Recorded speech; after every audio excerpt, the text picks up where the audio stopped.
It's the sweet stroke from the outside that have the Pride ahead right now. They've made 3 of their last 4 from beyond the arc, and they lead 17-12 from Haynes Gymnasium with 12 minutes to go. Matthias Wallman, Jake Ramada on the call. And Jake, what has been the key to the Pride? Because we talk about their three-point shooting, it's been great. They've kept the turnovers low, but Pfeiffer just keeps coming. They are relentless. Yeah, the outside shot's not falling for Pfeiffer like it is for Greensboro. You talk 4 for 6 from the outside for Greensboro, 1 of 5 for Pfeiffer. They just have to. For Pfeiffer, they're going inside, and you can really tell that, especially with this last play too, in the end one as well there. But they're going to pound the paint, and they're going to get there quick. Mungro completes the three-point play on that late foul that was on Dorsey. Collins runs the pick and roll for Brown. He's been quiet so far in this game, not much going. 0 for 2 from the field, still scoreless. He gets fouled on the carry around dribble. That one on Jerome Savoy. Matt Brown really stepped up when Collins wasn't available last game. He had a season-high 21 points, just 3 off of his career high. He has been good the last 4 games, averaging 18 points a game to go with 6 boards. There's undoubtedly that Collins has been that main cog on offense, averaging 29.5 over his last 4. Here's Brown in the corner working on the bigger Miles. Hangs in the air. He got fouled. It's not going to be on the shot. It'll be on the floor. They'll call this one on Diaz Mungro. So some foul trouble starting to pick up a little bit for the key players on the Pfeiffer side. That's 3 for Scott, 2 for Savoy, 1 on Miles, and 1 on Mungro. And they call it a travel. Now to reverse that one, they call it on Miles, not on Mungro. Regardless, back to Pfeiffer, trailing by 4 with 11.5 to go in the first half. 36% from the field are Pfeiffer as Greensboro break out the trap for the first time in this game. Mungro was wide open in the corner, and the Pfeiffer bench tried to direct Donnie Haith that way. He spins, maybe got an extra step in there, but got the spinorama to go. As we approach 11 minutes remaining, Pfeiffer has cut the lead back down to 2.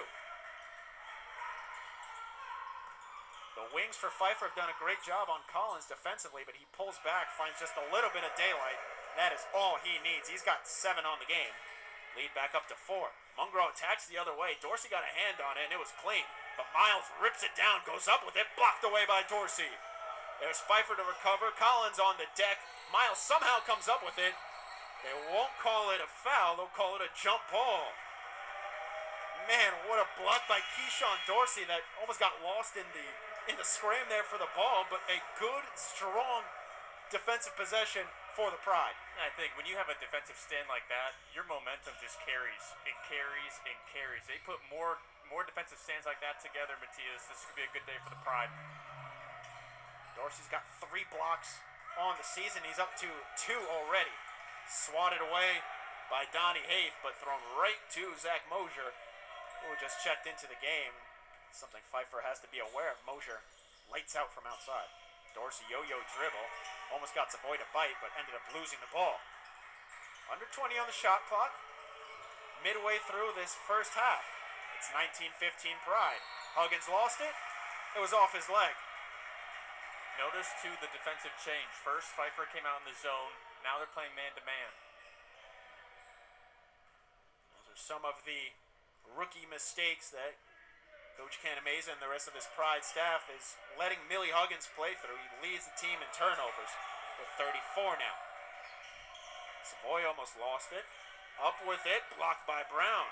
And this defense has been fantastic for the Pride. Mosier comes away with it, throws it ahead to Collins, last touched by a black jersey. Looked like they did get a tip on that. I think that's the right call. This is a Pride team that is near the bottom half of the conference in blocks per game.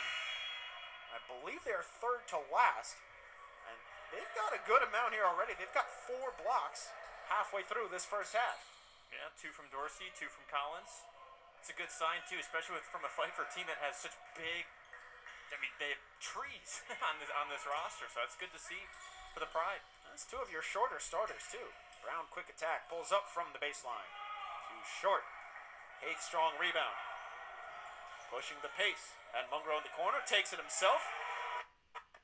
But Haith beat him to the spot. It's 19-17 Greensboro. 9:20 to go in the first half. Greensboro another cold streak as there's a push in the back on DJ Bradshaw into the game for the first time. Some substitutions coming in. A long rest for Jamal David. He'll come back into the game. The Pride have done a good job of not allowing him to even get to his shot. Just one attempt so far in this game as Millie Huggins will go to the line for a 1-1.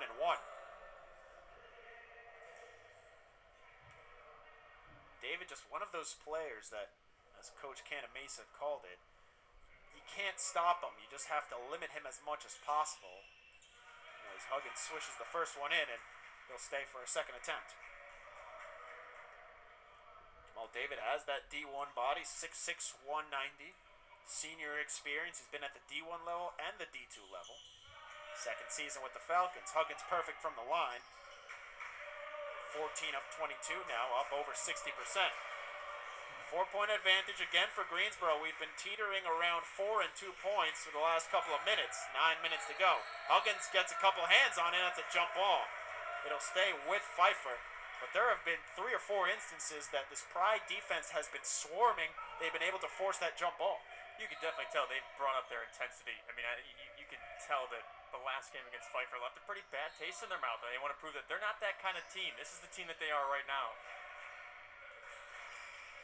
Greensboro picked to finish last in the conference, and they're silencing their doubters so far as a short jumper from Saab goes in. It's a nice move.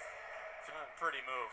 Nifty behind the back, as smooth as it comes. And for Saab, that's big. Just 3 of 10 from the field last game. He makes his first attempt.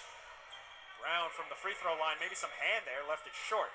Rebound David, bounce pass ahead, that's a nice pass. Up with it, foul and 1. Craig Saab with 4 quick points for Pfeiffer to tie this one up at 21, and they can take their first lead since 3-0, 8.5 to go in the first half. He's been a nice little spark for Pfeiffer right now, and that's something that they need. They've really needed it too. I mean, they're 1 of 5 from outside the arc. They were shooting. Their shooting percentage was a little poorer, but now that he's coming to do this, they may have something in him. And all of this without Sean Scott on the floor. He was second in scoring for them last game with 18, had 8 boards as well. That's a big part of what they do. As the and 1 not able to be completed, Cassius Gary in for the easy rebound. It's Bradshaw picking up the freshman Millie Huggins full court, basically. Gary cut off ball, but not a lot of space to work. Dorsey from beyond the arc missed it all. Dangerous pass for Pfeiffer, but they come away with it. Bradshaw into the paint. Kick to the corner. Good job rotating and recovering by these white jerseys. In the corner, he stepped out of bounds. That's the second time we've seen that today. Just a little too much on the outside is Jawan Blanton, who's getting his first minutes in this game. Turnover Pfeiffer.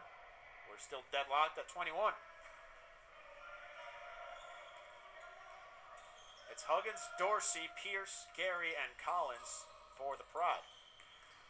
Saab out there. He got a piece on it on Dorsey as he hits the deck hard. He's smiling. That's the only reason I'm not concerned that he got hurt, because he hit it with a thud. But he'll go to the line to shoot 2. We had a media timeout first, though. All locked in at 21. An exciting, fast-paced game at Hayden's Gymnasium. We'll be back in a bit on the Pride Sports Network.